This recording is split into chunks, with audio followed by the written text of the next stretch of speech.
ไกลนะหรือว่าติดธุระบ่สามารถที่จะมาได้ท่านที่บ่สามารถมาได้ก็สามารถร่วมทำบุญได้ที่ธนาคารกรุงไทยนะฮะที่บัญชีที่พักสงฆ์สถาบันธรรมาภิวัตรหมายเลขบัญชี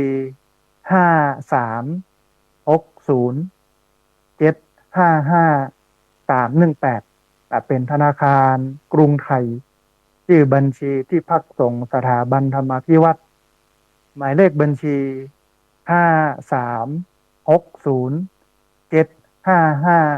5360755318นะฮะท่านผู้ฟังบ่ใช่เรื่องธรรมดาในการจัดงานแต่ละเตือแต่ละอย่างนะฮะเพราะว่าคนเป็นนักเป็นหลายการต้อนรับขับสู้การเตรียมความพร้อมอะไรอย่างต่างๆมันก็จะต้องให้ดีที่สุดแต่อาตมาภาพเนี่ยชอบใจพี่น้องขึ้นสีขาวเวลาไปกินเปตานคือบอกค่อยงองแง หรือคนที่อู้ง่ายว่าง่ายนะฮะบางครั้งบางที อันวัดวาที่เปิ้นจัดงานเนี่ยเปิ้นคำนวณเรื่องอาหารนะฮะบ่ถูกไปก็ได้กินพ่องบ่ได้กินพ่องบ่มีไผโวยวายเนาะเพราะว่าเป็นคนที่อยู่ในศีลกินในธรรมกันทั้งนั้นรวมไปจนถึงเวลาจัดงานแต่ละเตื้อเหล้ายาเรื่องของบุหรี่เรื่องเหล้าเนี่ยบ่มีเลยบรรยากาศมันสุขสงบนะฮะมหรสพรุ่นเริงอะไรอย่างก็มีก้าดนตรีสะล้อซอซึงมีซอนิดหน่อยเนี่ยเป็นบุญแต่นะท่านผู้ฟังถึงวันนี้มันเป็นบุญที่มันเป็นบุญปลอมเอาวัดเป็นบาเอาศาสนาเป็นบ่อนงานบ้านถ้าจัดที่บ้านเนาะบอกว่าจะเป็นขึ้นบ้านใหม่งานแต่งอันนั้นก็ห้ามบ่ได้มันก็มีผสมกันนะฮะทั้งพิธีสงฆ์หลังจากที่พระสงฆ์ปิกบ้านแล้วปิกวัดแล้วก็เป็นเรื่องของการกินการเล่นของญาติโยมไปแต่ถ้าญาติโยมไหนที่บ่กินบ่เล่นเก็บกลัวเก็บของหลังจากที่ถวายเพลพระแล้วก็กินข้าวตอนแล้วอันนั้นก็ดีไปอย่างมันก็ง่ายมันก็ประหยัดแล้วก็รักษาไว้ซึ่งศีลตัวเนาะรักษาซึ่งบรรยากาศที่มันดีแต่ส่วนน้อยที่มันจะเป็นแบบนั้นส่วนใหญ่ก็จะมีดนตรีมีเหล้ามียาอะไรอย่างต่างๆเนี่ยนะฮะแต่ว่าพี่น้องในเครือข่ายสถานีวิทยุคลื่นสีขาวเป็นคนกินคนตาลเป็นคนบ่งอแงนะในวันที่ซาวเนี่ยนะฮะท่านผู้ฟังก็จะได้มาปูจาเตียนแว่นซึ่งตอนนี้เปิ้นตั้งราคาไว้ที่20 บาทท่านใดที่มาได้ก็มาเนอะมาปูจากันแล้วก็ท่านใดที่บ่มาก็สามารถได้ร่วมทำบุญผ่านธนาคารกรุงไทยนะฮะที่อาตมาภาพได้กล่าวไว้ตะกี้เนาะอันในวันงานเนี่ยท่านผู้ฟังมันจะมีระบบแบบนี้รถเนี่ยขึ้นมาจอดที่โฮงตาลเลยรถขึ้นมาจอดที่โฮงตาลถ้ามีโฮงตาลก็เอาครัวลงโฮงตาลเสร็จแล้วก็รถเลยไปจอดไว้ที่ด้านหลังตั้งใจไว้ให้ญาติโยมไปจอดไว้ที่ป่าไผ่สวนไผ่เวรุวันซึ่งมันยังไม่ใหญ่ด้วยนะ กำลังปลูกในวันที่17 สิงหาที่ผ่านมาแต่ว่ามันก็สูงท่วมหัวแล้วแหละนะฮะนอก็ออกกันยังก็ออกเยอะแล้วแหละนะฮะเดี๋ยวบักกี่วันเนี่ยก็จะตัดหญ้า นะเอาก็ไปจอดตัดหั่นนะฮะไปจอดตัดหั่นเสร็จแล้วก็เตียวเข้ามานิดหน่อยบักไกลนะฮะเมื่อเตียวเข้ามาสักกำหนึ่งเนี่ยก็มาทำบุญปูจาเตียนแว่นละ20 บาทก่อนเมื่อปูจาเตียนเล่มแว่นละ20 บาทก็จะเดินไปที่หล่อเตียนที่หล่อเตียนเนี่ยเปิ้นจัดเข้าที่1ออกที่1นะฮะเข้าที่1ออกที่1มันจะได้ไหลไปลุดมาสะดุดแต่ว่าถ้าบัดจัดอย่างนี้เนี่ยมันก็จะสะดุดมันก็จะวุ่นวายเพราะว่าคนเยอะนะฮะเป็นพันนะฮะไปหล่อเตียนเสร็จเรียบร้อยแล้วก็มานั่งฟังซอมานั่งฟังซอถึงเวลาเปิ้นก็เปิดโฮงตาลกับไปกินโฮงตาลฟังครูบาอาจารย์เปิ้นอู้เสร็จแล้วก็กินก็ตานกันนะฮะอันเนี้ยก็เป็นงานบุญเป็นมหากุศลนอกจากที่เขาจะบำรุงสถานีที่ทำให้เรานั่นได้ฟังธรรมะกันถึงวันเนี่ยนะซึ่งการฟังธรรมะเนี่ยมันเป็นประโยชน์ท่านผู้ฟังพระเจ้าได้ตรัสไว้แล้วก็นักปราชญ์บัณฑิต เพิ่นเอามาแต่งเป็นคำกรให้หมู่เฮาได้เข้าใจเพิ่นบอกว่าน้ำพระธรรมล้ำเลิศประเสริฐแน่ ใช้รถแก้ความซวยสวยทุกอย่างรถที่ใจดวงใจใสสะอางอย่าเลิกร้างห่างวัดหัดฟังธรรมอันก็ท่านผู้ฟังที่จริงพุทธศาสนาเนี่ยเพิ่นวางระบบไว้ว่าเราต้องฟังธรรมเดือนละ4 ครั้งนะติดละ1 ครั้งเพราะว่า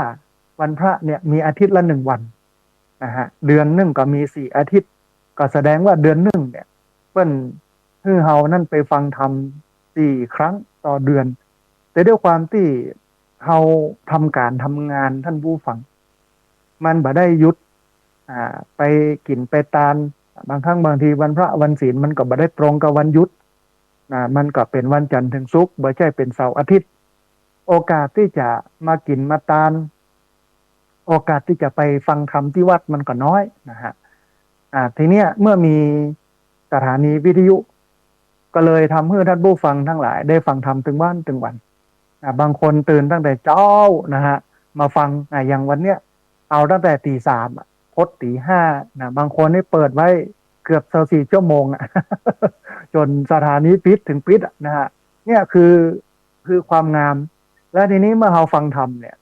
เพิ่นบอกว่าพระธรรมนั้นย่อมรักษาผู้ปฏิบัติไม่ให้ตกไปในที่ชั่วนะไม่ให้ตกไปในทางที่ชั่วเขาก็เป็นคนที่อยู่ในศีลกินในธรรมนะอย่างกรณีวันนี้เนี่ยมีญาติโยมมาฟังนะฮะหลายคนหลายท่านผ่านทางFacebook นะของอาตมาภาพนะมีคุณโยมบุญเรืองไทยเงินนะมีคุณโยมพิษสมัยศรีเทพธรรมรงค์นะมีคุณแม่กนกพิษชัยนา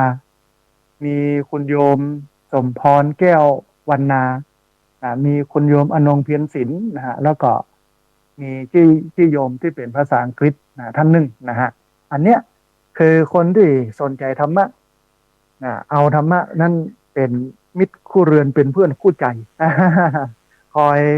กระตุ้นจิตใจให้อยู่ในอารมณ์ของกุศลเพราะว่าโลกเนี้ยมันทำให้เรากึดไปในสิ่งที่เป็นอกุศลกึดไปในสิ่งที่มันบดีนะฮะมันใจเนี่ยมันดึงเราไหลไปสู่ที่ต่ำนะฮะมีคุณแม่ตุกแก้วคำอ้วนตัวที่มาฟังต้องอนุโมทนาบุญนะฮะแม่ตุกแก้วคำอ้วนนะท่านผู้ฟังเราฟังธรรมประจำไม่ใช่ว่าเราจะฟังกันอย่างเดียวนะต้องเอาธรรมนั้นไปปฏิบัติโดยมันถึงจะได้มรรคได้ผลถ้าหากว่าเราฟังอย่างเดียวแล้วบ่เอาไปประพฤติปฏิบัติเนี่ยประโยชน์คุณค่าของการฟังมันก็ได้น้อยนะฮะเพราะฉะนั้นเนี่ยจะให้ดีต้องเอาไปใช้โดยเฉพาะตัวที่สำคัญก็คือสติเป็นตัวที่สำคัญที่สุดในการใช้ชีวิตถ้าชีวิตของไผ่สติสมบูรณ์เนี่ยก็จะเป็นคนที่ชีวิตราบรื่นถึงแม้ว่าจะอยู่ท่ามกลางความทุกข์ยากลำบากแต่ว่าถ้าหากว่าบ่มีสติเนี่ยความทุกข์มันก็จะทวีคูณแล้วมันก็จะบ่อนเซาะกร่อนบ่อนทำลายใจเขามันลุมันแหลวไปถึงวันนี้คนเป็นโรคซึมเศร้าเยอะนะฮะคนเป็นโรคซึมเศร้าแล้วก็ฆ่าตัวตายเพราะโรคซึมเศร้านี่เยอะนะฮะเพราะฉะนั้นเนี่ยการรักษาจิตรักษาใจคือเป็นกุศลเสมอมันก็เป็นสิ่งที่ดีคนบักเก่าโบราณเพิ่นก็ตึงว่าไว้ท่านผู้ฟังว่าใจใสนั่นมันเป็นบุญเนอะใจคุณนั่นมันเป็นบาปเพราะฉะนั้น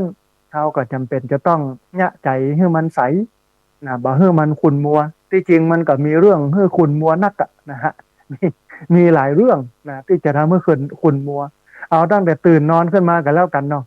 โอ้มีหลายอย่างที่จะพาใจรู้สึกขุ่นมัวแต่ว่าถ้าหากว่าใจเฮาบ่ขุ่นมัวเนี่ยแสดงว่าเฮาก้าวพ้นข้ามผ่านเรื่องทุกข์เรื่องยากเรื่องที่มันเป็นปัญหาได้แล้วนะฮะท่านผู้ฟังเกินกับท่านผู้ฟังเนาะขณะนี้ท่านผู้ฟังกำลังติดตามรับฟังรายการธรรมาภิวัตรอันเป็นรายการวิทยุเพื่อการเผยแผ่พระพุทธศาสนาส่งเสริมการศึกษาและพัฒนาสังคม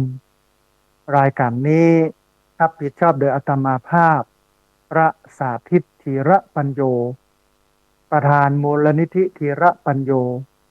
ตั้งอยู่ณที่พักสงฆ์สถาบันธรรมาภิวัตรบ้านศพเติน ตำบลศพปาดอำเภอแม่เมาะจังหวัดลำปางรายการนี้ออกอากาศทุกวันปกติก็คือวันพฤหัสศุกร์เสาร์นะฮะในเวลาตี 3ไปจนถึงตี 5นะซึ่งปกติรายการนี้ดูแลนะหรือว่าออกอากาศโดยตัวลุงยองนะท่านอาจารย์ชัยวัฒน์นะแต่ว่าด้วยความที่ท่านอาจารย์อายุอานามก็เยอะเนาะสุขภาพบ่ค่อยดีนะก็อาพาธป่วยไข้นะหมอเปิ้นก็เลยสั่งหยุดเรื่องของการตื่นเจ้า มาบรรยายนะอย่างอาตมาภาพเนี่ยตื่นตั้งแต่ตี 2นะมาส่งน้ำส่งตาล้างหน้าล้างตาแปรงฟันฉันกาแฟเนาะเตรียมเนื้อหาสาระที่จะจะไอ้อย่างต่างๆที่จริงเนื้อหาสาระนี่เตรียมตั้งแต่ดาวาบุแล้วนะ วันนี้ก็เลยมานั่งพอตอนเจ้านะฮะนั่งชงกินฉันกาแฟไปพอไปแล้วก็ได้ออกอากาศนะฮะรายการนี้เนี่ยเดียวในช่วงท้ายรายการก็จะเปิดสายเพื่อท่านผู้ฟังที่ฟังอยู่ทางบ้านได้โทรเข้ามาร่วมโอ้ร่วมเอ่ยกันโทรเข้ามาร่วมแสดงความคิดความเห็นกันนะฮะในช่วงท้ายของรายการท่านผู้ฟังสามารถไปติดตามรับฟังหรือว่ารับชมได้เนาะในFacebook ของสถานีวิทยุวัดฝายหินแล้วก็ Facebook ของอาตมาภาพพระสาธิตธีระปัญโยนะฮะหรือที่ติดตามรับฟังทางสถานีวิทยุท่านผู้ฟังที่ฟังกันอยู่ทางสถานีวิทยุ8จังหวัดภาคเหนือตอนบนเชียงใหม่ลำพูนลำปางแพร่น่านพะเยาเชียงรายแม่ฮ่องสอนไปตลอดจนถึงทั่วประเทศทั่วโลกนะฮะเพราะว่าอินเทอร์เน็ตเนี่ยมันออกได้ทั่วประเทศทั่วโลกนะฮะท่านผู้ฟังตะกี้ได้เกริ่นกับท่านผู้ฟังไว้นะว่าจะเอ่ยกันถึงเรื่องของวันวิสาขบูชานะเพราะว่าวิสาขบูชานี่ก็ใกล้เข้ามาถึงแล้วนะแฮมบักกี้วันนี้แล้วนะฮะทีนี้เนี่ยวิสาขบูชามันมีความหมายหรือว่ามันมีความสำคัญหรือความเป็นมาเป็นไปอย่างไรที่จริงเขาก็ฟังกันก็ปีท่านผู้ฟังแต่ด้วยความที่ปีแล้วมันปีหนึ่งมันมีเตือนหนึ่งมันก็ทำเมื่อเฮานั้นลืมเพราะฉะนั้นเนี่ย เขาก็ลองมาทบทวนกันทำไมแต่ว่าวันวิสาขบูชานี่ถือว่าเป็นวันที่สำคัญนะของพระพุทธศาสนาเลยทีเดียวนะทำไมถึงสำคัญเนาะเดี๋ยวเรามาผอมากอยกันท่านผู้ฟังคำว่าวิสาขบูชาเนี่ยก็หมายถึงการบูชา ในวันเพ็ญเดือน 6โดยย่อมาจากคำว่าวิสาขปูระนมีบูชาซึ่งก็แปลว่าการบูชาในวันเพ็ญเดือนวิสาขะถ้าปีไหนมีอธิกรรมากก็คือมีเดือน8 2 หนวันวิสาขบูชาเนี่ยก็จะเลื่อนไปเป็นกลางเดือน7นะฮะกลางเดือน7ท่านผู้ฟังถ้าฟังจากตัดเนี่ยเขาก็จะสรุปได้ง่ายๆว่าที่แต่ วิสาขบูชาเนี่ยมันเป็นชื่อของเดือนวิสาขะอินเดียเปิ้นนับเดือนนะไม่ใช่มกราคมมีนาเมษานะเปิ้นนับเดือนมาเก่าถ้าเป็นสมัย 2,000 กว่าปีมาแล้วเนี่ย 2,500 ปีมันก็จะมีวิสาขะมาฆะอาสาฬหะอย่างเงี้ยนะเพื่อนก็จะนับเดือนกันอย่างเงี้ยแต่ว่าในเดือนวิสาขะเนี่ยมันเกิดเหตุการณ์สำคัญขึ้นนะฮะท่านผู้ฟังวันวิสาขบูชานั้นมันสำคัญตรงที่มันเป็นวันที่พระพุทธเจ้าเปิ้นประสูติก็คือเกิดที่พระพุทธเจ้าเปิ้นตรัสรู้ก็คือเข้าใจธรรมะพระพุทธเจ้าเปิ้นปรินิพพานนะฮะในวันวิสาขบูชาจะมีเหตุการณ์สำคัญอยู่3 เรื่อง1ก็คือประสูติ2ตรัสรู้3ปรินิพพานก็คือตายนะฮะประสูติคือเกิดตรัสรู้คือเข้าใจธรรมะ ปรินิพพานก็คือตายนะฮะท่านผู้ฟังเจ้าชายสิทธัตถะเนี่ยประสูติที่พระราชอุทยานลุมพินีเมื่อวันศุกร์คืน15 ค่ำเดือน 6 ปีจอ ก่อนพุทธศักราช80 ปีในสมัยนั้น พระนางอ่าพระราชบิดาพระราชมารดาของเจ้าชายสิทธัตถะเปิ้นก็ปรารถนาได้เจ้าชายได้ลูกเป็นพ่อชาย บอกกองลูกเกิดแล้วลูกใกล้จะเกิดนะโดยธรรมเนียมของคนอินเดียเนี่ยเวลาลูกจะเกิดเนี่ยเปิ้นก็จะฮื้อปลายของแม่ปิกไปเกิดที่บ้านตัวเก่าอันนี้เป็นธรรมเนียมอินเดียโบราณอินเดียโบราณเปิ้นจะฮื้อคนเป็นแม่เนี่ยปิกไปเกิดที่บ้านเกิดของตัวเองเจ้าชายสิทธัตถะก็เหมือนกันพระราชมารดาเปิ้นก็เสด็จ ออกจากกรุงกบิลพัสไปที่กรุงเทวทหะพ่อแม่เปิ้นเนี่ยเป็นคนกรุงเทวทหะพ่อเปิ้นเนี่ยเป็นคนอยู่ที่กรุงกบิลพัสก็เดินตามเป็นขบวนแห่แหนแตนแต้กันไปเอกจากกรุงกบิลพัสไปกรุงเทวทหะเมื่อแห่แหนแตนแต้กันมาถึงที่พระราชอุทยานชื่อว่าลุมพินีวันพระราชมารดาของเจ้าชายสิทธัตถะก็รู้สึกว่าเจ็บต้องอยากจะเกิดนะฮะก็เลยปากัน ไปเกิดที่พระราชอุทยานส่วนลุมพินีวันโดยเอาผ้ามาล้อมไว้แปลงเป็นฉากแล้วก็มีหมอตำแยเนาะ ในยุคนั้นก็ไปให้กำเนิดเจ้าชายสิทธัตถะนะฮะอันนี้คือการประสูติของเจ้าชายสิทธัตถะต่อมาเจ้าชายสิทธัตถะ เมื่อเกิดมาแล้วท่านผู้ฟังก็มีพราหมณ์มาทำนายทำนายพระลักษณะถึงอนาคตตั้งหน้าว่าละอ่อนคนนี้จะเป็นอย่างใดนะพราหมณ์มีอยู่8 ท่านทำนายออกเป็น2 ตางท่านผู้ฟัง7 ท่านแรกซึ่งเป็นพราหมณ์อาวุโสพราหมณ์เฒ่าผู้มีประสบการณ์ก็ทำนายออกมาเป็น2 ตางตางหนึ่งก็บอกว่าเจ้าชายสิทธัตถะเนี่ยถ้าออกบวชถ้าอยู่เป็นพระมหากษัตริย์เนี่ยก็จะเป็นพระมหากษัตริย์ที่ยิ่งใหญ่พระองค์หนึ่งนะฮะเป็นมหาราชที่ยิ่งใหญ่พระองค์หนึ่งแต่ถ้าออกบวชเมื่อไปบวชแล้วก็จะเป็นเจ้าลัทธิเป็นเจ้าศาสนาเป็นศาสดาเอกองค์หนึ่งที่ดังในโลกนะฮะทีนี้ท่านผู้ฟังอันนี้เป็นทางแรกที่พราหมณ์ทำนายเป็นมีพราหมณ์หนุ่มคนหนึ่งที่หนุ่มที่สุดตอนที่ทำนายก็คือพราหมณ์โกณฑัญญะหรือว่าโกณฑัญญะพราหมณ์โกณฑัญญะพราหมณ์ทำนายออกมาบ่เหมือนหมู่ฟันธงไปเลยว่าโอ้เจ้าชายสิทธัตถะเนี่ยอย่างใดก็ต้องออกบวชเมื่อออกบวชแล้วเปิ้นจะเป็นศาสดาที่มีชื่อเสียงองค์หนึ่งนะฮะออกมาเป็น2 ตางทีนี้เมื่อการทำนายออกมาเป็น2 ตางแล้วโดยเฉพาะตางที่2เนี่ยก็คือออกบวชเนี่ยมันเป็นที่กังวลใจของพ่อแม่เพราะว่าพระราชบิดาพระราชมารดาของเจ้าชายสิทธัตถะต้องการให้เจ้าชายสิทธัตถะเนี่ยสืบทอดพระราชบัลลังก์มาปกครองมาบริหารบ้านเมืองมาดูแลบ้านเมืองเองทีนี้เจ้าชายสิทธัตถะ เปิ้นก็บ่อยากจะมาปกครองนะฮะเพราะอะไรอย่างเพราะว่าเปิ้นได้ไปเห็นความจริงตอนที่เปิ้นเสด็จออกจากเมืองไปเยี่ยมชมประพาสพระนครกับนายฉันนะคือสมัยตะก่อนเนี้ย ที่ไปกับพระราชบิดาเนี่ยพระราชมารดาเนี่ยเวลาเปิ้นไปแอวไปประพาสบ้านประพาสเมืองไปแอวบ้านแอวเมืองเนี่ยมันดูสงบมันดูบ่วุ่นวายเพราะว่ามันถูกจัดสรรปั้นแต่งให้เรียบร้อยอย่างที่มันบ่ดีคนเจ็บคนเป็นคนไข้เนี่ยเปิ้นก็เอาไปไว้ตั้งหลังบ่ฮื้ออยู่ทางหน้า โอ้มันก็หันแก่ของดีงามแต่พอไปด้วยตัวเองเนี่ยปลอมตัวออกไปมันก็ไปหู้ไปหันเนาะถึงความทุกข์ความยากของชาวบ้านโดยเฉพาะ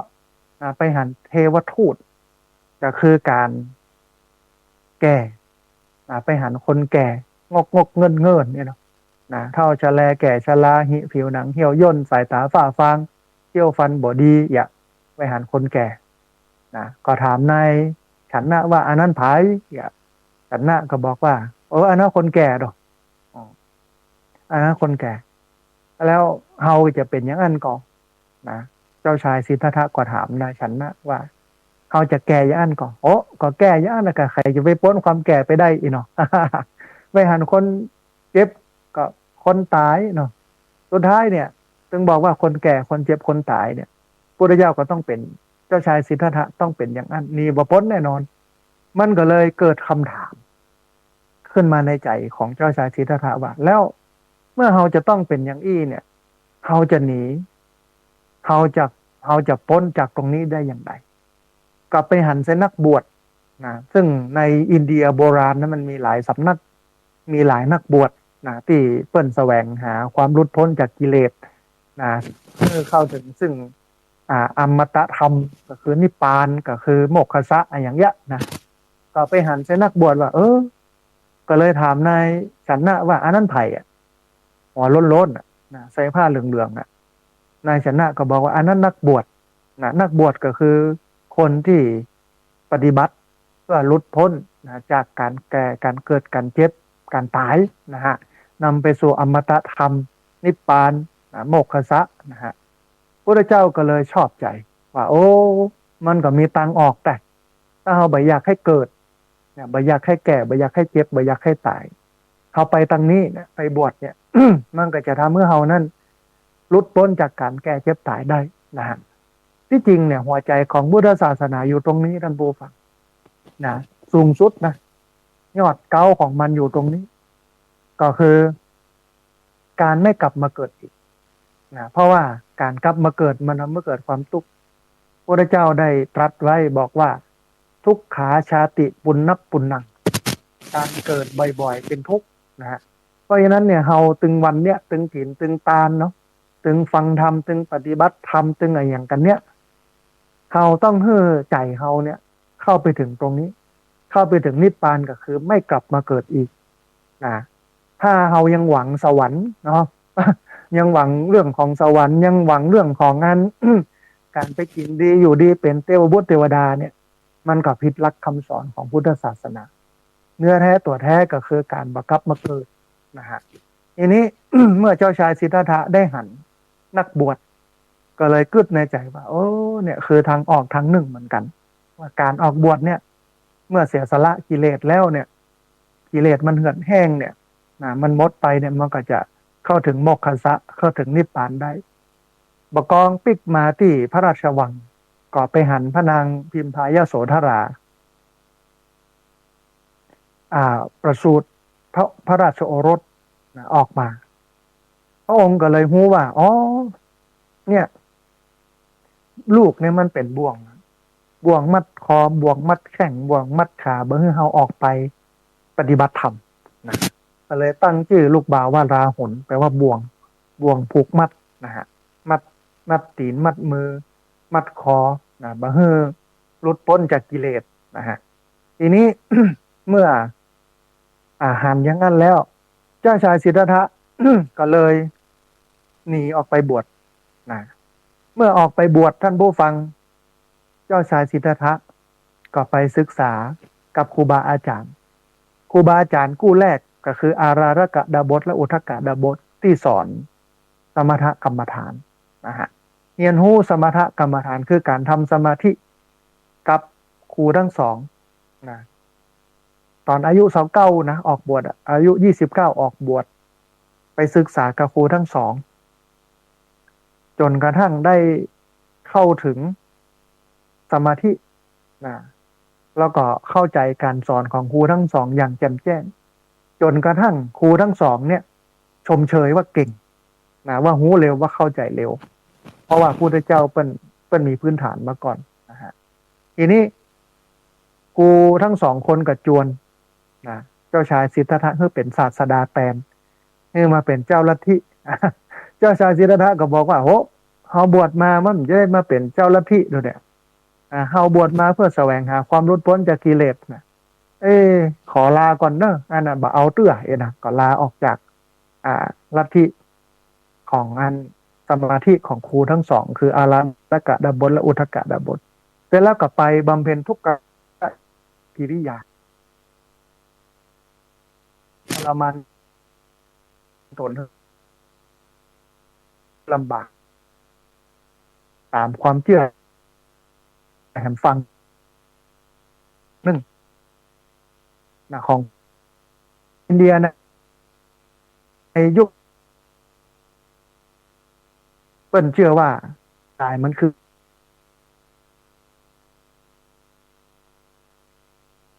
มันจะลดลงเพราะฉะนั้นทรมานร่างกายอยู่ท่านผู้ฟัง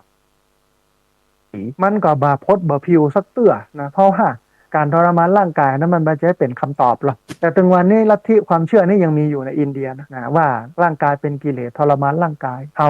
จะได้หันถ้าไปอินเดียนะจะได้หันพวกลัทธิฤาษีชีไพรทรมานร่างกายตัวเก่านะฮะทีนี้ 6 ปีในการบำเพ็ญทุกขกิริยาพระองค์ก็บหันตางที่จะนำไปสู่การหลุดพ้นท้ายที่สุดก็ตัดสินใจปิกไปฝึกสมถกรรมฐานต่อโดยการที่เอาการทรมานตนให้ลำบากแล้วนะฮะก็หันไปรับประทานอาหารเพราะว่าตอนที่ฝึกปฏิบัติทรมานตนให้ลำบากเนี่ยบ่ได้กินข้าวกินน้ำไปปิกไปกินข้าวโดยนางสุชาดานางสุชาดานี่เปิ้นทำเข้ามาตุปายาตเอามาถวายเนี่ยกับเจ้าชายสิทธัตถะ48 กว่าก้อนนะเจ้าชายสิทธัตถะก็กินข้าวปิกมาฝึกนั่งสมาธิตอนนั้นปัญจวัคคีย์ทั้งหลายได้หันได้หูก็เข้าใจผิดว่าเจ้าชายสิทธัตถะนี่เปิ้นมาเอาละเปิ้นมาเอานิพพานแล้วนะเพราะเปิ้นปิกกลับมากินข้าวกินปลาแล้วเนี่ยโอ้ถ้าจะมาเอาการทรมานตนให้ลำบากละเดียวก็คงจะปิกไปเป็นพระราชามหากษัตริย์ตามเดิมอ่ะก็เลยปากันหนีไปนะหมู่ปัญจวัคคีย์ทั้ง5ปากันหนีไปอยู่ที่ป่าอิสิปตนมฤคทายวันทีเนี้ยพระเจ้าก็เลยดูต้านท่านผู้ฟังนะพระเจ้าก็เลยดูต้านฝึกหัดปฏิบัติตัวเก่าจนกระทั่งพระพุทธเจ้าเสด็จมาที่ไม้สีมหาโพธิ์ฝั่งแม่น้ำเลรัญชราตำบลอุรุเวลาเสนานิคมเมื่อถึงวันพุธขึ้น15 ค่ำเดือน 6ปีละกาก็คือปีไก่ก่อนพุทธศักราช45 ปีพระพุทธเจ้าก็ได้ตรัสรู้อนุตตรสัมมาสัมโพธิญาณใต้ต้นโพนั้นคือเข้าใจธรรมะเข้าใจว่าโอ้โลกนี้เนี่ยมันมีการเกิดขึ้นเป็นธรรมดาเนอะมันมีการตั้งอยู่เป็นธรรมดามันมีการดับไปเป็นธรรมดามันเป็นอนิจจังบ่มั่นบ่เที่ยงทุกขังทนอยู่ในสภาพเดิมได้ยากอนัตตาบ่เจตัวบ่เจตนบ่สามารถที่จะบังคับบัญชาได้จนเข้าใจธรรมะ ทะลุปูโป่งในเรื่องนี้เกิดดวงตาเห็นธรรมก็คือการมองโลกตามความเป็นจริงมองว่ากูอย่างบนโลกนี้ล้วนแล้วแต่เกิดขึ้นเป็นธรรมดาตั้งอยู่เป็นธรรมดาดับไปเป็นธรรมดาเป็นอนิจจังบ่มั่นบ่เที่ยงทุกขังทนอยู่ในสภาพเดิมได้ยากอนัตตาบ่เจตัวบ่เจตนบ่สามารถที่จะบังคับบัญชาได้เข้าใจอย่างนั้นแล้วก็ได้บรรลุเป็นพระพุทธเจ้านะฮะตอนที่บรรลุเป็นพระพุทธเจ้าเนี่ยอายุได้35 ปีออกบวชอายุ29ปฏิบัติธรรม6 ปีจนอายุ35ได้บรรลุธรรมได้เข้าถึงธรรมใต้ต้นสีมหาโพธิ์ที่ข้างแม่น้ำเนรัญชลานะฮะที่ตำบลอุรุเวลาเสนานิคมทีนี้เมื่อตรัสรู้แล้วพระองค์ก็ออกประกาศออกเผยแพร่พระศาสนาไปทั่วประเทศอินเดียเนปาลนะฮะใช้เวลาอยู่ทั้งหมด45 ปีในการภายโพธิเวนยสัตว์จนพระชนมายุได้80 ปีได้80 ปีก็เสด็จดับขันธปรินิพพานเมื่อวันอังคารขึ้น15 ค่ำเดือน 6ที่สาละวโนทยานของมัลลกษัตริย์เมืองกุสินาราแคว้นมัลละถึงวันนี้ที่ปรินิพพานของพระพุทธเจ้าเนี่ยอยู่ที่เมืองกุสินาคระแคว้นอุตรประเทศอินเดียนะฮะท่านผู้ฟังทีเนี้ยเมื่อถึงวันสำคัญอย่างนี้ก็คือวันวิสาขบูชา มาถึงชาวพุทธทั้งหลายบอกว่าจะเป็นเจ้าบ้านแล้วก็พระสงฆ์ก็ได้พร้อมใจกันประกอบพิธีพุทธปูจาปูจาพระพุทธเป็นกรณีพิเศษขึ้นนะฮะในประเทศไทยท่านผู้ฟังเรามีวันวิสาขะเมื่อใดสมัยสุโขทัยเนี่ยประเทศไทยกับประเทศศรีลังกามีความสัมพันธ์ด้านพระพุทธศาสนาใกล้ชิดกันมากท่านผู้ฟังเพราะว่าพระสงฆ์ประเทศศรีลังกาเนี่ยได้เดินทางเข้ามาเผยแพร่พุทธศาสนาแล้วก็ได้ชื่อว่าได้นำการประกอบพิธีวิสาขบูชามาปฏิบัติในประเทศไทยตัวในหนังสือนางนพมาศได้กล่าวบรรยายบรรยากาศการประกอบพิธีวิสาขบูชาไว้นะฮะในหนังสือนี้พอสมควรนะฮะทีนี้ท่านผู้ฟัง ในสมัยอยุธยาสมัยธนบุรี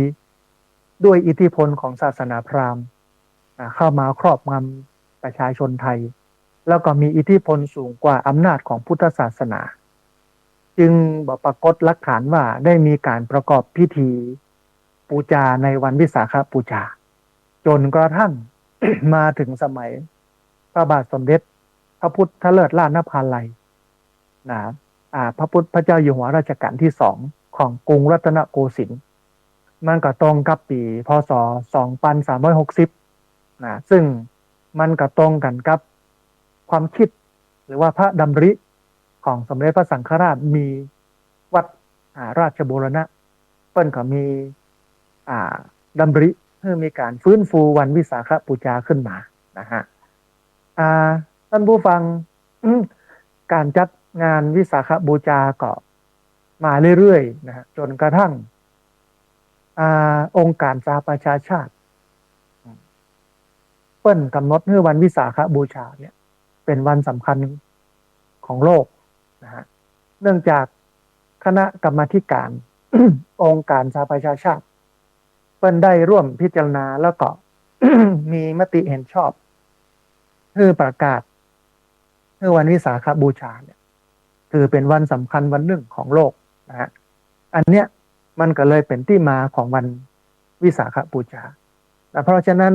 ท่านผู้ฟังญาติโยมเนาะใกล้ถึงวันวิสาขบูชาแล้วนะฮะโดยเฉพาะปีนี้เนี่ยตรงกับวันที่31 พฤษภาคม 2569ที่จะถึงนี้นะฮะแค่2-3 วันเนาะวันวิสาขบูชาเพราะฉะนั้นท่านผู้ฟังในช่วงวิสาขบูชาเนี่ยตอนเจ้าเพิ่นก็จะมีตักบาตร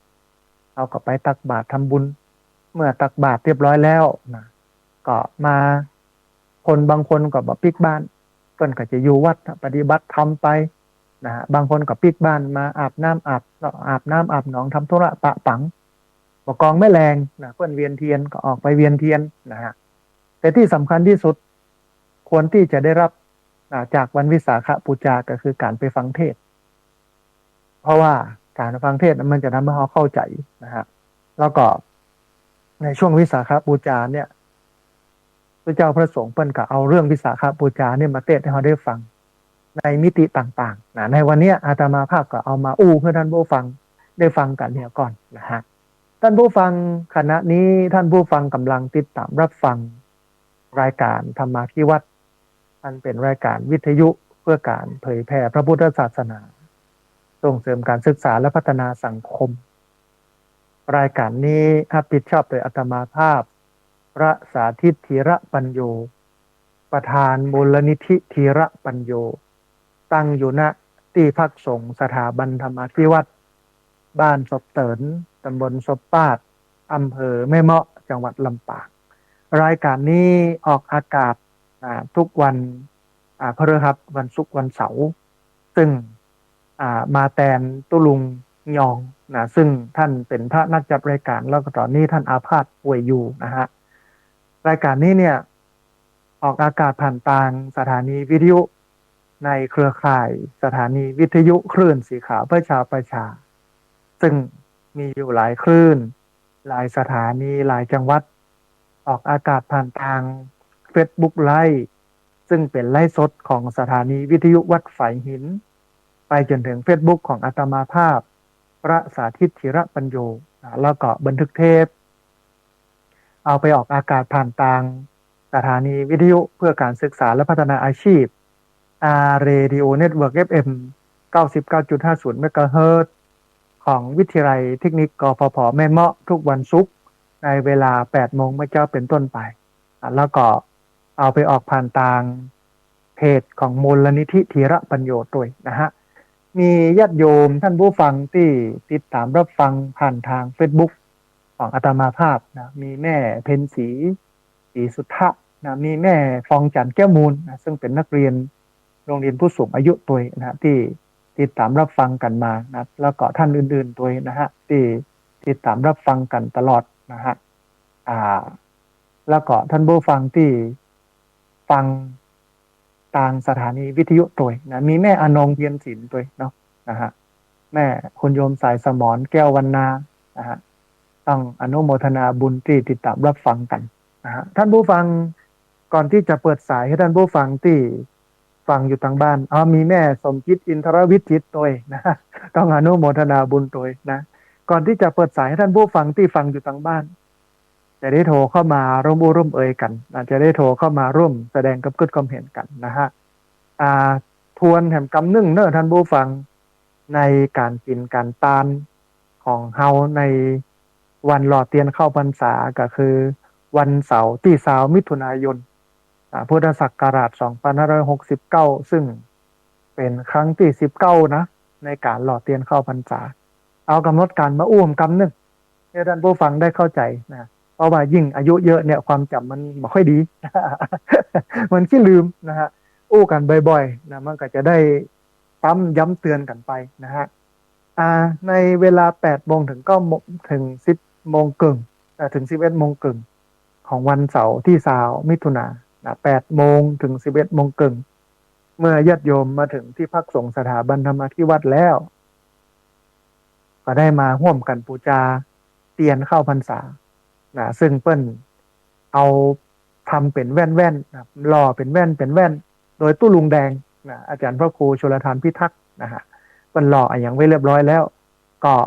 เอากลับมาบูชาแว่นละ20 บาทตอนนี้เนี่ยมีหลายคนเนาะ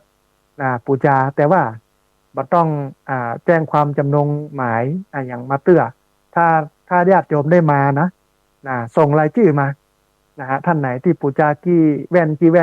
เนี่ยก็จะได้มาอ่านให้ท่านผู้ฟังทั้งหลายได้ฟังกันนะฮะอย่างกรณีของคุณแม่จงดีเชื้อกันทา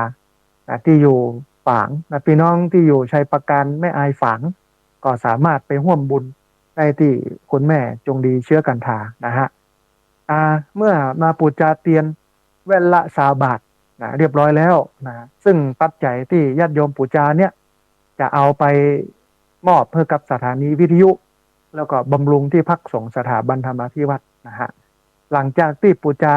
เตียนแว่น20 บาทเรียบร้อยก็มาที่การหล่อเตียนมาถึงก็บูชาเตียนแว่นเป็นแล้วก็มาบูชามาหล่อเตียนก็ไหลกันมาเรื่อยเมื่อหล่อเตียนเสร็จแล้วก็ไปนั่งฟังซอ จากคณะซอของอาจารย์เสน่ห์กาหลงนะฮะหลังจากนั้นก็ถึงเวลา11 โมงครึ่งถึงบ่ายโมง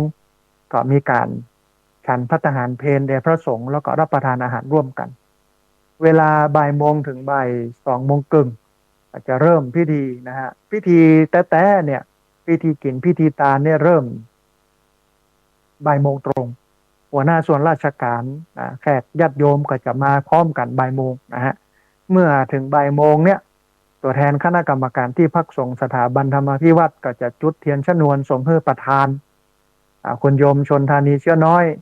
สสเขต3จังหวัดลำปางพรรคประชาชนประธานในพิธีฝ่ายคารวาสก็จะจุดธูปเทียนบูชาพระรัตนตรัยหลังจากนั้นก็จะมีการจุดเทียนสัตพันธ์7 เล่มนะฮะแล้วก็มรรคนายกก็จะนำกล่าวคำบูชาพระรัตนตรัยเตียนสัตพันธ์7 เล่มเนี่ยก็จะมีท่านธนมพรตุ้ยกาดในอำเภอแม่เมาะคุณโยมกนัชชาเชยเสนสจเขต2อำเภอแม่เมาะตัวแทนการไฟฟ้าฝ่ายผลิตแห่งประเทศไทยแม่เมาะตัวแทนสำนักงานพัฒนาสังคมและความมั่นคงของมนุษย์จังหวัดลำปางคุณโยมสุภลักษณ์สมดวงนายก สมาคมพัฒนาแม่เมาะคุณโยมภูวนัทอินทราชัยรองประธานหอการค้าจังหวัดลำปางมีคุณโยมสายใจอินทราชัยผู้บริหารโรงแรมเอเชียลำปางเสร็จแล้วผู้อาจารย์มัคคณายกก็จะนำกล่าวกัมพูชาพระรัตนตรัยไหว้พระนายสมบัติขุนพินิจนายกองค์การบริหารส่วนตำบลซบปาดก็ประเคนพานขอสมาทานศีลแต่ประธานในพิธีฝ่ายสงฆ์นะฮะมัคคณายกก็จะนำกล่าวกรรมสมาทานเบญจศีลประธานในพิธีฝ่ายสงฆ์เฮือศีลมัคคณายกก็จะนำกล่าวกรรมถวายไทยธรรมเมื่อกล่าวกรรมถวายไทยธรรมแล้วระดับแรกก็จะถวายโต๊ะเคียงก่อนจำนวน18ตั๋วซึ่งก็มีพันตำรวจเอกสราวุธจันทวงศ์มีแม่อำพันธ์มาลัยสร้อยมีป้าหมออินทร์แม่จงดีเชื้อกันทามีแม่มีชัยพินโยภาสแม่ศรีนวลคุณโยมสราวุธคุณโยมวนิดาสิทธิวังมีคุณโยมปรีชาไทยขำปลัดอบตซบปาดมีป้อจำลองบุตรอุดรแม่โป่งบุตรอุดรแม่บัวพัดกุลันคุณป้อสีโพแก้วสายคุณแม่จินดาสีใจวงแม่บัวเย็นจันทบแม่ตุนแก้วมโนคำมีคุณป้อบุญยืนสิทธิเครือมีแม่นวลคำปันบุตรมีคุณแม่สมพรจันยะเครือมีคุณแม่มายาวีบัวแดงมีครูทิรินรัตนดาวธนิตธัญบูรณ์มีคุณแม่สีทรเปรมจิต18ตั๋วหลังจากที่เข้าถวายโต๊ะเคียง18ตั๋วแล้วต่อไปก็จะถวายไทยธรรมแก่พระสงฆ์จำนวน10ชุดมีแม่นิตยาจินดาปลูกมีแม่สีดาพร้อมกับญาติธรรมมีคุณแม่อุไรวันอภิทันกรมีป้อสีทองดีมีป้อสีโพแก้วสายมีแม่สมจิตอินทรวิจิตมีแม่คำซุกแม่ซุกคำปานแล้วมีคุณแม่กนกพิษชัยนามีคุณแม่ระวีวันชัยโสมีคุณแม่นิพาอัมพรสุวรรณหลังจากนั้นก็จะถวายปัจจัยแด่พระสงฆ์จำนวน11ชุดก็จะมีคุณแม่จันเรือนใสแม่เดือนเพ็ญทิมว่างแม่อมราวงแหวนกลุ่มฮักน้ำจางแม่ปาวรีอินสุวรรณแม่สีดาพร้อมญาติธรรมคุณแม่กนกพิษชัยนาคุณแม่จิรพันธ์โมป้อคุณแม่จันตาใจคำลือแม่จงดีเชื้อกันทาแม่พรทิพย์ใจเพียรคุณแม่จันทิพย์วงพรมสายแล้วก็แม่บัวสวนดอกหลังจากที่เฮาตาลกินตาลเรียบร้อยก็จะมีการรับฟังปาฐกถาธรรมเรื่องการถวายเทียนเข้าพรรษาประจำปี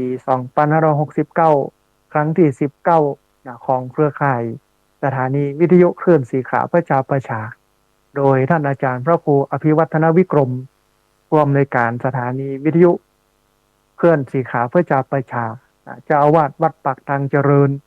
รองเจ้าหน้าอำเภอไดหล่อจังหวัดเชียงใหม่หลังจากนั้นคุณโยมชนธานีเชื้อน้อยสสเขต3พรรคประชาชนจังหวัดลำปางท่านพนมพรตุ้ยกาดในอำเภอแม่เมาะคุณโยมกนัชชาสยเสนสจแม่เมาะเขต2ก็จะได้กล่าวอนุโมทนาบุญกันทีนี้ก็จะเป็นการทับศีลทับปอนเมื่อทับศีลทับปอนเสร็จแล้วมัคคณายกก็จะนำกล่าวกัมพูชาพระรัตนตรัยก็เป็นอันเสร็จพิธีเดินทางกลับโดยสวัสดิภาพก็น่าจะบ่เกินบ่าย2 โมงครึ่งโดยประมาณมีบุญที่อยากจะให้ญาติโยมได้ร่วมทำอยู่2 บุญเนาะบุญแรกเป็นบุญภัตตาหารถวายพระสงฆ์ตอนนี้เหลือ1โต๊ะโต๊ะละ 1,000 บาทท่านใดที่อยากจะร่วมทำบุญก็เจริญพรรวมไปจนถึงเจ้าภาพโฮงตาลตอนนี้มีอยู่จำนวน17โฮงตาลท่านใดที่จะเอาขนมอาหารผลไม้น้ำดื่มมาเลี้ยงญาติธรรมที่มากินมาตานกันก็เจริญพรแล้วก็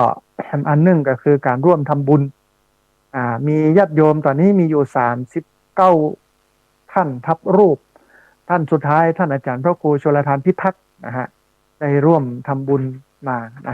เพราะฉะนั้นท่านใดที่อยากจะร่วมทำบุญก็สามารถร่วมทำบุญได้ที่ธนาคารกรุงไทยชื่อบัญชี ที่พักสงฆ์สถาบันธรรมาภิวัตรหมายเลขบัญชี5360755318เป็นธนาคารกรุงไทยชื่อบัญชีที่พักสงฆ์สถาบันธรรมาภิวัตรหมายเลขบัญชี5360755318นะฮะตอนนี้มีญาติโยมที่ติดตามรับฟังทาง Facebook ของอาตมาภาพเนี่ยมีคุณแม่สมจิตอินทรวิจิตรเพิ่มเติมเข้ามาแล้วก็มีแม่สีทรเปรมจิตนะเพิ่มเติมเข้ามาคุณแม่สมจิตอินทรวิจิตรบอกว่าบ้านฟ่อนอำเภอเมืองจังหวัดลำปางไปร่วมทำบุญ1 คันรถตู้นะฮะแล้วก็โรงทานขนมเส้นพร้อมนะฮะต้องอนุโมทนาบุญตัวมีคุณโยมน้ำเพชรตัวเนาะที่ติดตามรับฟังทาง Facebook นะฮะแล้วก็ท่านอื่นๆที่กล่าวนามนามไปแล้วนะฮะที่ติดตามรับฟังกันรวมไปจนถึงญาติโยมที่ติดตามรับฟังทางสถานีวิทยุตัวตอนนี้ได้เวลาเปิดสายนะให้ท่านผู้ฟังที่ฟังอยู่ทางบ้านจะได้โทรเข้ามาร่วมกันจะได้โทรเข้ามาร่วมแสดงความคิดความเห็นกันเรียนเชิญเจริญพรเนอะท่านผู้ฟังเนอะโทรเข้ามาร่วมกันโทรเข้ามาร่วมแสดงความคิดความเห็นกันโทรเข้ามาเช็คสัญญาณโทรเข้ามาถามปัญหาธรรมะได้ที่เบอร์064 125 4122เบอร์064 125 4122เรียนเชิญเจริญพรได้โทรเข้ามาได้ที่เบอร์064 125 4122เบอร์064 125 4122เรียนเชิญเจริญพรนะฮะวันนี้ได้อู้เอ่ยกันถึงเรื่องวันวิสาขบูชาเพื่อท่านผู้ฟังได้เข้าใจเรื่องวันวิสาขบูชาเป็นเบื้องต้นเพราะว่าใกล้วันวิสาขบูชาแห่งบักกี้วันนี้แล้วนะฮะวันที่31ที่จะถึงนี้เพราะฉะนั้นมาทำความเข้าใจกันก่อนเพราะว่าหลายวัดหลายวาเนี่ยเปิ้นเปดวิสาขะเปิ้นบอกเปิ้นกล่าวเนี่ยบางครั้งบางทีมันบ่ชัดเจนแล้วด้วยบรรยากาศที่มันอีลุงตุงนังให้กันกินกันตามในวันพระวันศีลเพราะฉะนั้นเนี่ยเฮามาเรียนรู้ทำความเข้าใจในเรื่องวิสาขบูชาเหียก่อนเนี่ยมันเป็นเรื่องที่ดีนะฮะพี่น้องที่ติดตามรับฟังอยู่เนอะเพราะว่าจะเป็นเชียงใหม่ลำปูนลำปางแพร่น่านพะเยาเชียงรายแม่ฮ่องสอนตลอดจนถึงฟังอยู่ทั่วประเทศทั่วโลกนะฮะโทรเข้ามาได้ที่เบอร์064 125 4122เบอร์064 125 4122เรียนเชิญเจริญพรได้โทรเข้ามาร่วมเอ่ยกันได้โทรเข้ามาร่วมแสดงความเห็นกันพักหลังๆเนี่ยพี่น้องต่างจังหวัดน่านหายไปเนอะบอกว่าสัญญาณไปถึงจังหวัดน่านก่อนนะฮะพี่น้องจังหวัดน่านค่อนข้างที่จะหายไปเมินพอสมควรเพราะฉะนั้นพี่น้องที่ติดตามรับฟังอยู่โทรเข้ามาได้เนอะที่เบอร์064 125 4122เบอร์064 125 4122พอดีมีสายเข้ามาสายหนึ่งเดี๋ยวรับสายนี้ก่อนเพิ่นอย่าว่าอย่าได้พ้องนะฮะเจริญพรสาธุโยมแม่ฟังจากตังใดโอ้พี่น้องดอยสะเก็ดนอสัญญาณ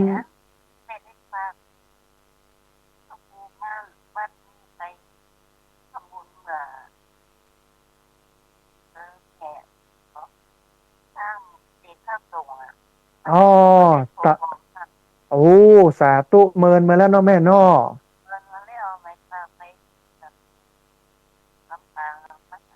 โอ้สาธุน่าจะได้รับเรียบร้อยแล้วแม่เปิ้นมากินมาตามเนาะโอ้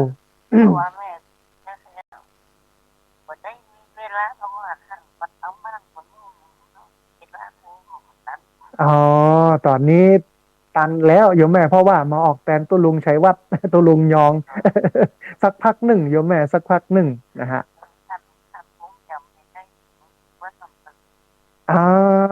สาธุนะศิษย์เก่าวัดร่ำเปิงเนาะแม่เนาะ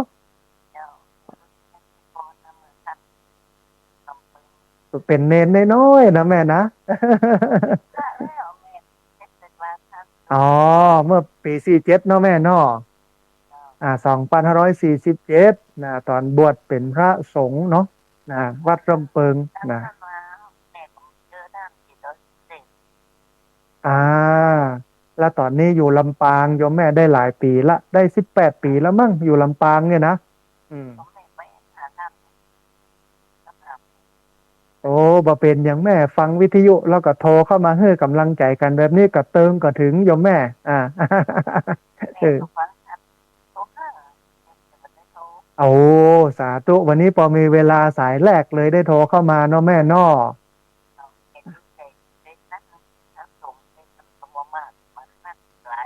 โอ้สาธุนะได้ทำบุญร่วมกันได้สร้างได้แปลงมาเกื้อกูลกันต้องอนุโมทนาบุญกับโยมแม่เนอะสาธุเจริญพรอย่างเดียวกันเนอะแม่เนอะรักษาสุขภาพเนอะอายุมั่นขวัญยืนเนอะสาธุเจริญพรสายแรกไม่ใช่ไผที่ไหนตั้งใดเป็นญาติธรรมที่รู้จักกันมานานตั้งแต่อยู่วัดร่ำเปิงตะโพธารามต้องอนุโมทนาบุญกับโยมแม่ตัวเองนะพอดีมีสายเข้ามาทางสายหนึ่งเดี๋ยวครับสายนี้ก่อนเพื่อนจะว่าอย่าได้พ้องเจริญพรสาธุโยมแม่สัญญาณเป็นได้พ้องเอาสาธุโยมแม่ฟังจากทางใด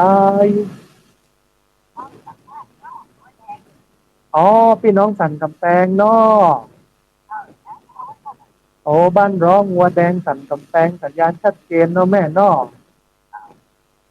โอ้อนุโมทนาบุญกับโยมแม่ที่ติดตามรับฟังแล้วก็โทรเข้ามาให้กำลังใจกันเนอะโยมแม่ชื่ออะไรยังยายพรร้องงัวแดงเนอะโอ้สาธุโยมแม่อนุโมทนาบุญที่ติดตามรับฟังแล้วก็ให้กำลังใจกันมาโดยตลอดเนอะ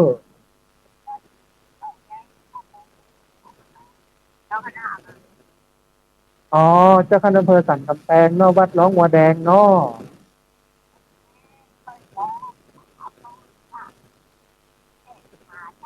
อ๋ออ่าอ๋อเปิ้นจัดเทศมหาชาติวันที่10นี้เนาะแม่เนาะ อ๋อวันที่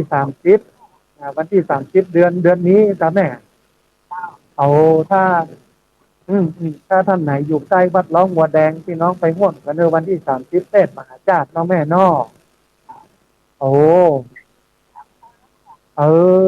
ดีดีแน่เป็นมหากุศลได้ไปห่วมบุญกันเน้อพี่น้องอยากโยมที่อยู่ใกล้อนุโมทนาบุญกับแม่จัดหนักเน้อที่ติดตามรับฟังแล้วก็โทรเข้ามาเน้อแม่เน้อนะตอนนี้เปิ้นปันอาพาธป่วยไข้หมอห้ามอู้เตื้อเออ ก็เลยมาเป็นนั่นครับเออไปแอวหาเปิ้นอยู่เนาะแม่เนาะโอ้โอ้ดีโยมแม่บละบ่ลืมกันหมู่เฮาขึ้นสีขาวนี่จึงเหนียวแน่นกันเนาะอนุโมทนาบุญกับแม่จัดหนักเด้อสาธุอ่าสาธุแม่เจริญพรนะสาธุนะฮะก็นะโยมแม่จากร้องวัวแดงสันกำแพงนะฟังอยู่ปกติก็ฟังตู้ลุงยองนะเปิ้นโทรเข้ามาให้กำลังใจตู้ลุงยองตัวนะท่านผู้ฟังเรียนเชิญเจริญพรเนอร์ที่เบอร์0641254122เบอร์0641254122พอดีมีสายเข้ามาแถมสายหนึ่งเดี๋ยวรับสายนี้ก่อนเพื่อนอย่าว่าอย่าได้พ่องนะฮะเจริญพร เอาสาธุแม่สุแก้วคำอ้วนสารปีเชียงใหม่เนาะโอ้สาธุอนุโมทนาบุญกับโยมแม่มาแตนตัวลุงยองนะเปิ้นป่วยบอกค่อยสบายหมอเปิ้นห้ามเนาะเออเป็นนั้นโคซกจำเป็นก็เย็นจำอุ่นพอฟังได้อยู่เนาะแม่เนาะโอ้สาธุแม่อนุโมทนาบุญกับแม่สุแก้วคำอ้วนเด้อเอาสาธุตอนนี้ออกอยู่ชัดเจนเนาะแม่เนาะ อ่าถึงเฟซบุ๊กแล้วก็ถึงวิทยุเนาะแม่เนาะสาสาธุแม่นะแม่สุแก้วคำอ้วนนะฮะอนุโมทนาบุญเรียนเชิญเจริญพรเนอะพี่น้องเนอะ ที่เบอร์0641254122เบอร์0641254122ในวันนี้นะฮะเอาเรื่องของวันวิสาขบูชามาให้ท่านผู้ฟังทั้งหลายได้ฟังถึงเรื่องของการประสูติการตรัสรู้การปรินิพพานของพระสัมมาสัมพุทธเจ้าที่จริงการปรินิพพานนี่มีเรื่องยาวหลังจากที่พระพุทธเจ้าปรินิพพานแล้วก็มีความวิตกกังวลกันว่าใครจะมาเป็นตัวแทนของพระองค์ก็จะปฏิบัติกันอย่างไรก็จะมีการสั่งขยนาอู้เอ่ยกันก็เลยเป็นที่มาของพุทธศาสนาเถรวาทแบบเฮานะฮะพอดีมีสายเข้ามาสายหนึ่งเดี๋ยวฮับสายนี้ก่อนเพื่อนอย่าว่าอย่าใดพ่องนะฮะเจริญพรสาธุเอาสาธุโยมแม่ป่าไข่ไตเนาะเอาสาธุอนุโมทนาบุญกับโยมแม่ที่ติดตามรับฟังแล้วก็โทรเข้ามาให้กำลังใจกันเนอะ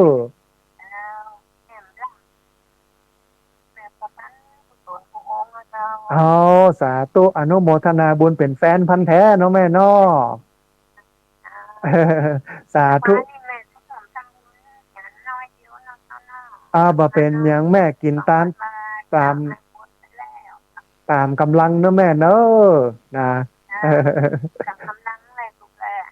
ตามกำลังของเราบันหนักเกินไปเอามากพอให้พอดีเนาะแม่เนาะสาธุเนอะแม่เนอะ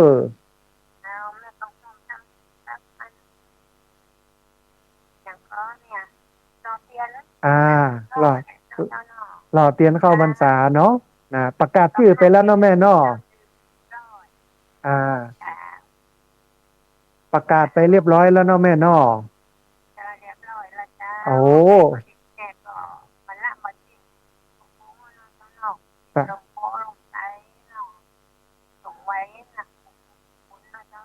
สาธุแม่อนุโมทนาบุญกับแม่เนอะสาธุเจริญพรแม่มาลัยป่าไข่ใต้นะได้ร่วมทำบุญมาบอกว่าจะเป็นน้ำดื่มตัวอย่างตัวเองนะฮะแล้วก็ทำบุญต่อเตียนตัวอนุโมทนาบุญเนอะเวลาเหลืออยู่เนอะท่านผู้ฟังประมาณสัก10 กว่านาทีนะฮะ20 กว่านาทีไม่ใช่10 นาทีเรียนเชิญเจริญพรที่เบอร์0641254122เบอร์0641254122เรียนเชิญเจริญพรได้โทรเข้ามาร่วมร่วมเอ่ยกันได้โทรเข้ามาร่วมแสดงความคิดความเห็นกันนะฮะวันนี้เป็นข้าวซกจำเป็นเป็นข้าวเย็นจำอุ่น มาแทนตัวลุงยองเปิ้นอาพาธนะหมอสั่งงด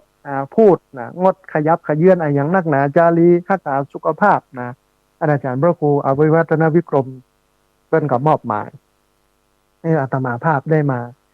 อู้เอ่ยแตนมาเทศบรรยายแตนพอดีมีสายเข้ามาสายหนึ่งเดี๋ยวครับสายนี้ก่อนเปิ้นอย่าว่าอย่างใดพ่องนะฮะเจริญพรอ่า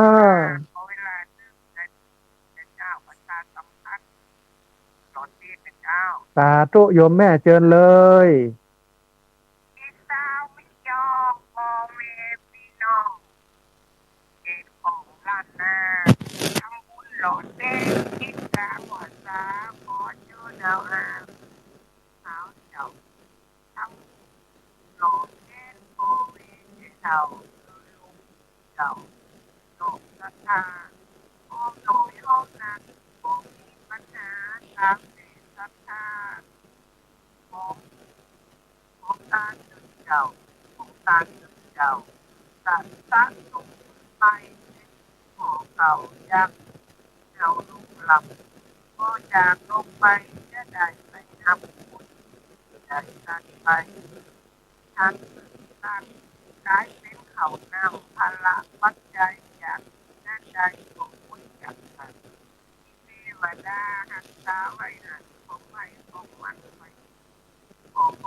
สาธุอนุโมทนาบุญกับแม่น้อยเนอะ สาธุนะแม่น้อยกัดนัดเอาข้าวห้ำทำดีๆนะฮะมาอู้มาเอ่ยเปิ้นจวนหล่อเตียนเข้าพรรษาวันที่สามญาติโยมจะไปลืมกันเนอะวันที่3 มิถุนายนอย่างหนึ่งในการหล่อเตียนมันก็เป็นระบบที่ทำไว้แต่มันมากกว่าหล่อเตียนคือการมาให้กำลังใจกันนะครูบาอาจารย์พระสงฆ์ท่านจัดรายการเนี่ยเวลาเขากินเขาตาเขาไปกันนักๆเนี่ยมันก็เป็นการให้พลังใจกันเนอะ พระสงฆ์ครูบาอาจารย์มันก็มีพลังใจว่าโอ้ญาติโยมบัลละบ่ลืมกัน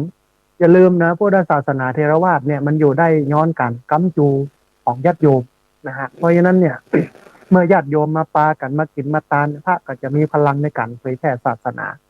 ณวันเนี้ยพระเนนมันน้อยนะฮะจำนวนน้อยลงนะฮะถึงวันออกข่าวถึงวันนะฮะเพราะฉะนั้นเนี่ยเขาเกาะกลุ่มรุมลากันเป็นพลังแบบนี้มันจะเป็นมหากุศลนะฮะพอดีมีสายเข้ามาหันสายหนึ่ง เดี๋ยวครับสายนี้ก่อนเปิ้นจะว่าอย่าใดข้องเจริญพรโอ้สาธุเจริญพรโยมพ่อสัญญาณชัดเจนแล้วพ่อนอสาธุอนุโมทนาบุญที่ติดตามรับฟังและโทรศัพท์เข้ามาให้กำลังใจแล้วพ่อเอ้ย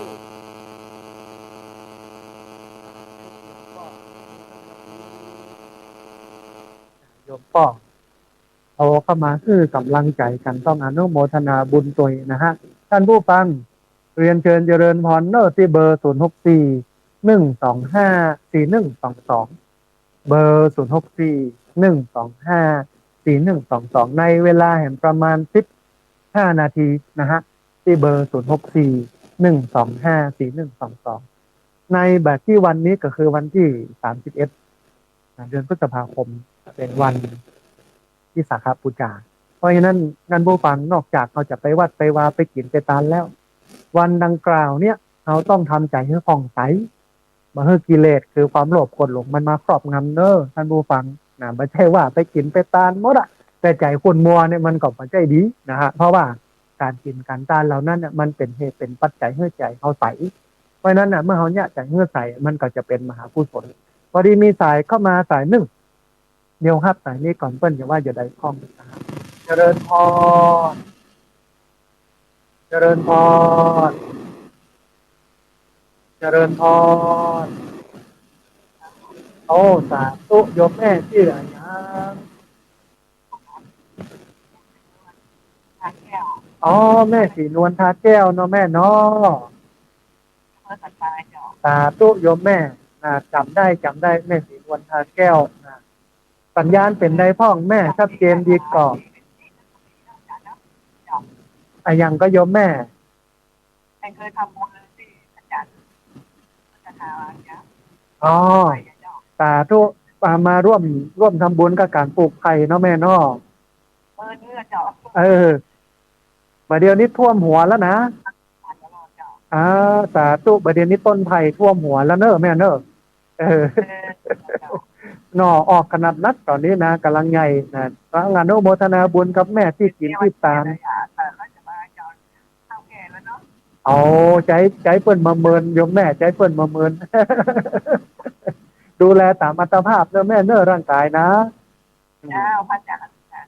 สาธุแม่เจริญพรแม่นวลทาแก้วเนาะญาติโยมที่กินที่ตานกันต้องอนุโมทนาบุญกับโยมแม่ที่ติดตามรับฟังแล้วก็โทรเข้ามาให้กำลังใจกันตอนนี้ต้นไผ่เนี่ยปลูกกันตั้งแต่วันที่17 สิงหาบัดตันได้ปีเท่านะต่อท่วมหัวแล้วนะฮะบางต้นนะก็ส่วนใหญ่กันแล้วกันไม่ใช่บางต้นมีส่วนน้อยที่กำลังออกหน่อนะฮะติดเกือบกู้ต้นตายไปประมาณสัก8 ต้นเนี่ยนะฮะวันนี้มีสายเข้ามาเห็นสายหนึ่งเดี๋ยวครับสายนี้ก่อนเปิ้ลอย่าว่าอย่าใดพ้องนะฮะเจริญพรสาสาธุโยมแม่สัญญาณเป็นใดพ้องบ้านจิเปสังเกตดีเจ้าสัญญาณชัดเจนเนาะแม่เนาะอันเสียงจำได้แม่จำได้ต้องอนุโมทนาบุญที่โยมแม่ติดตามรับฟังแล้วก็โทรเข้ามาให้กำลังใจกันเนอะโอ้มาปะกันเทนเนอะแม่เนอะมาปะกันโอ้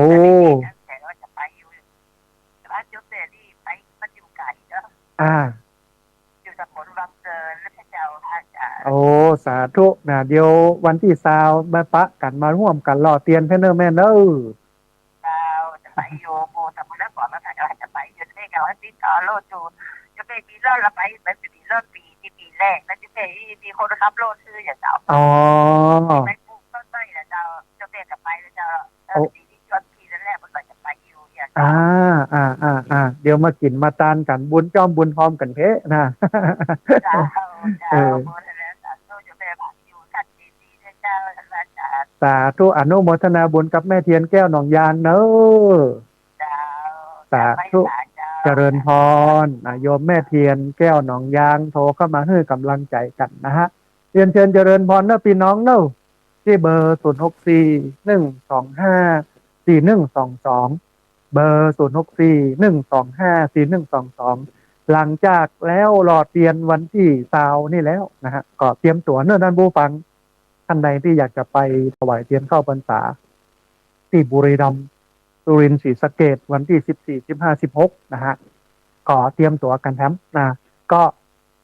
สุดปีสุดแรงก็มีบุญกันอย่างนี้ตลอดเท่ากับอยู่ด้วยกันด้วยบุญเนี่ยการท่านผู้ฟังแล้วบ่ทำบุญแล้วจะไปทำอะไรอย่างอ่ะหลายคนก็บอกว่าโอ้ตัวเจ้าหมู่นี่นะชวนทำบุญกันตลอดตัวเนี่ยนะอาตมาภาพก็ขึ้นในใจว่าโอ้แล้วบ่ทำบุญจะให้เราไปทำอะไรยังจะไปทำบาปกันเนาะเพราะบาปมันเป็นยากกันมานักแล้วนะแล้วมันยากง่ายบาปมันไม่ยากแต่บุญนี่มันยากนะยากแต่ว่ามันฝึกตัวเก่าแล้วมันได้กุศลนะได้ผลประโยชน์ที่มันเป็นประโยชน์ที่ดี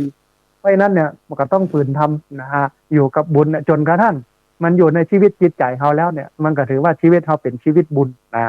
พอดีมีสายเข้ามาสายหนึ่งเดี๋ยวครับสายนี้ก่อนเพิ่นอย่าว่าอย่าได้พ้องนะเจริญพรอ๋อสาธุเจริญพรโยมแม่สัญญาณชัดเจนดีเนาะจำได้แม่ครูจำได้สัญญาณชัดเจนเนาะแม่ครูเนาะ มาเป็นนั่นมวยแตนเป็นโคตกจำเป็นก็เย็นจำอุ่นแตนก็ลุงยองเนาะนะ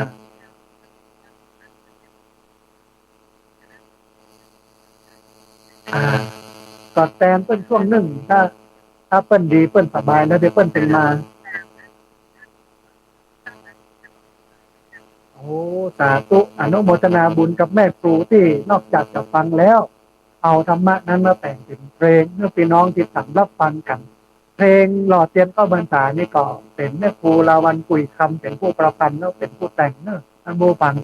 แล้วมันม่วนใจนะเสียท่ามันเปิดมาได้เพราะว่าอันโทรศัพท์สองเครื่องใจออกอากาศเออเจริญพรแม่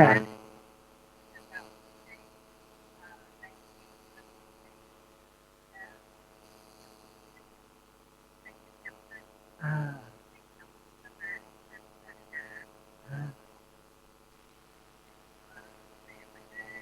ตาทุกแม่ครูอนุโมทนาบุญรักษาสุขภาพบุญกำบุญจูนะแม่เนอะอ่าสาธุแม่มีโอกาสได้มาร่วมบุญกับน้องแม่เนาะนะสาธุแม่ครูเจริญพร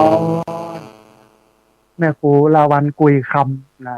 อ่านเป็นคนบุญนะฮะฟังทุกครั้งธรรมะที่อาตมาภาพโพสต์ทุกวันเนี่ยนะฮะแม่ครูก็เข้าไปอ่านเสร็จแล้วแม่ครูก็มาประพันธ์เป็นเพลงอาตมาภาพก็ส่งต่อให้ญาติโยมทั้งหลายได้ฟังกันโดยต้องอนุโมทนาบุญโดยนะฮะตอนนี้มีสายเข้ามาแถมสายหนึ่งเดี๋ยวฮับสายนี้ก่อนเพื่อนจะว่าอย่าได้พ้องนะฮะเจริญพรอ่าสาธุมาแล้วแม่เพนบ้านตาจางเนาะแม่เนาะเสียงมันขาดหายไปก่อนเรื่องอาจารย์เด้ออ๋อเสียงขาดหายไปเนาะ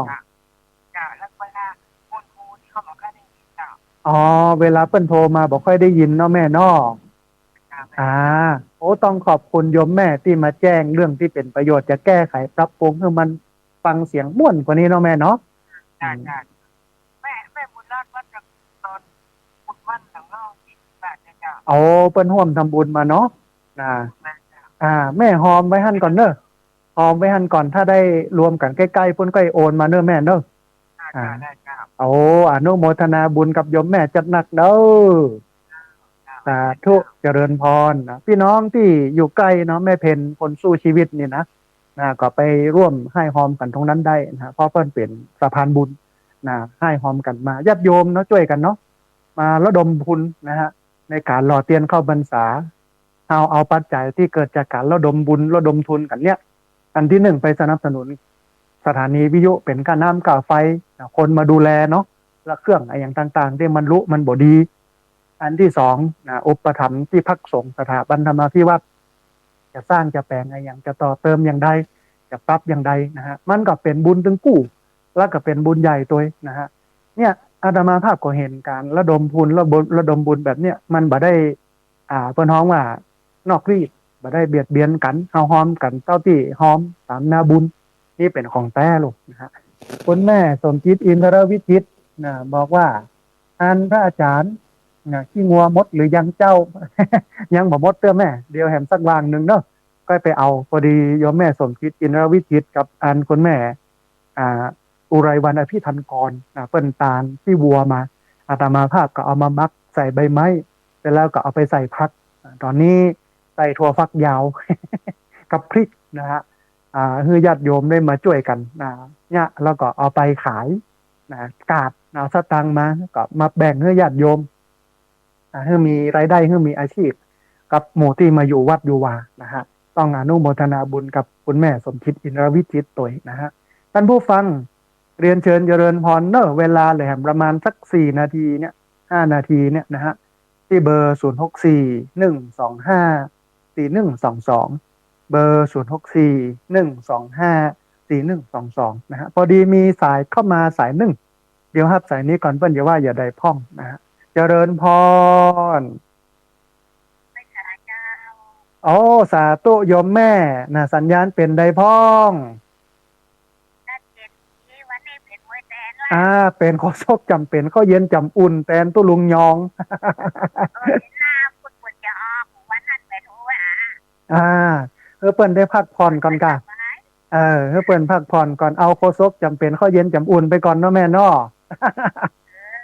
แตนไปค่ะพอฟังได้อยู่เนาะแม่เนาะฟังได้โยนี่จังไม่ได้หรอกได้แม่น้อยบ้านตาโทกเนาะสาธุแม่น้อยบ้านตาโทกอนุโมทนาบุญที่ติดตามรับฟังบ่ลืมกันเนาะแม่เนาะบ่ลืมแม่ได้ยินท่านว่าจะแตนานท่านที่วัดจ้ะใจบอกกี่วันนะบอกกี่วันบางก็บ่ใช่ใครออกนะวันนั้นนะใจรอเปิ้นหายเปิ้นดีขึ้นก่อนเนอะแม่เนอะก็มาปะกับเปิ้นตอนนี้ให้เปิ้นพักก่อนเนาะเดือนหน้านี้ได้ปะกันกับตุลุงชัยวัดตุลุงยองนะอนุโมทนาบุญกับแม่เนอะสาธุแม่สาธุเจริญพรได้กำลังใจจัดหนักอนุโมทนาบุญนะโยมแม่เนอะสาธุเจริญพรโยมแม่แม่น้อยบ้านตาโทกสุ่งฝายอำเภอเมืองลำปางเวลาเลยแหมประมาณสัก3 นาทีท่านผู้ฟัง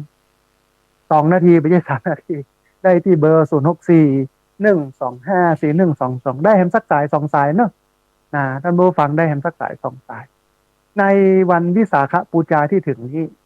เหมือนที่บอกว่าเอาจะไปมัวกะกินกะตามอย่างเดียวนะสิ่งหนึ่งที่ควรทำก็คือมาพอใจตัวเก่าเพมารักษาใจให้มันใสเพเนอะท่านผู้ฟังเพราะว่าในการกินการทานในการนั่งสมาธิในการทำทุกอย่างของพุทธศาสนาเนี่ยมันเป็นไปเพื่อขัดเกลาจิตใจ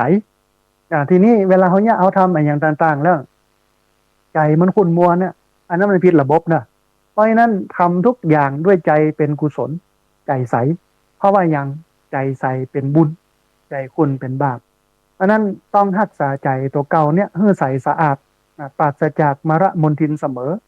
เมื่อทำได้อย่างนี้แล้วเนี่ยใจของเขาก็จะเป็นกุศลเขาก็จะเข้าใกล้พุทธศาสนาไปเรื่อยความเจริญก้าวหน้าในธรรมของเขามันก็จะเกิดขึ้นมีขึ้นอย่าลืมว่าเขามีพระพุทธเจ้าเป็นแบบเขาถึงวันเนี่ยไหว้พระพุทธเจ้าบ่ได้ไหว้พระพุทธเจ้าเป็นแบบแต่ไหว้ในฐานะศักดิ์สิทธิ์ซึ่งบ่ถูกต้องแต่ถ้าถูกต้องเนี่ยต้องไหว้ในฐานะที่เปิ้นเป็นแบบเป็นเก้าเป็นประธานเนี่ยให้เขาได้หัน เฮาก็ปฏิบัติตามนี่คือสิ่งหนึ่งที่เราควรทำโอ้ไม่ใช่ว่าไปกินไปตานมาแล้วขุ่นมัวจิตใจบ่ดีไปวัดแล้วยังใจบ่ค่อยสุขสงบเนี่ยใจแสดงว่าเราเนี่ยผิดระบบเพราะฉะนั้นคนทำถูกระบบก็คือคนกินคนตานที่ใจใสเหมือนกันกับวันที่20ที่จะถึงเนี่ยที่ญาติโยมจะมาหล่อเทียนเข้าพรรษาเนี่ยต้องพยายามรักษาใจให้ใสเนอะนะฮะวันนี้มีสายเข้ามาสายหนึ่งขอสายนี้เป็นสายสุดท้ายกันแล้วกันนะฮะเจริญพรสาธุโยมแม่ฟังจากตังใด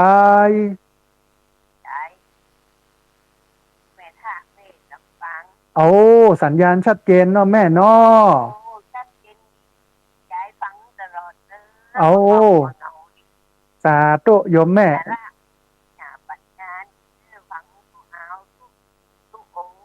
สาธุโยมแม่โยมแม่ชื่ออะไรยังแม่สีบ้านโป่งเนาะโอ้สาธุ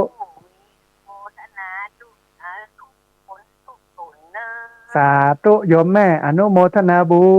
ญสาธุ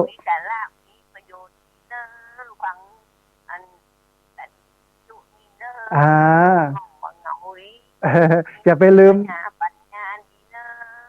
มติดตามรับฟังกันเนอะแม่เนอะไปลืมกันนะโอ้สาธุเอาละแม่เวลาหมดขอเก้าอี้ก่อนเนอะแม่เนอะสาธุนะโยมแม่สาธุนะอนุโมทนาบุญกับโยมแม่โทรเข้ามาท้ายรายการพอดีเวลาของรายการหมดแล้วขอตัดสายโยมแม่คำหนึ่งต้องขอสุมาภัยเนอะแม่เนอะเวลามันหมดลงแล้วเอาละท่านผู้ฟังวันนี้รายการธรรมาภิวัตน์อันเป็นรายการวิทยุเพื่อการเผยแผ่พระพุทธศาสนา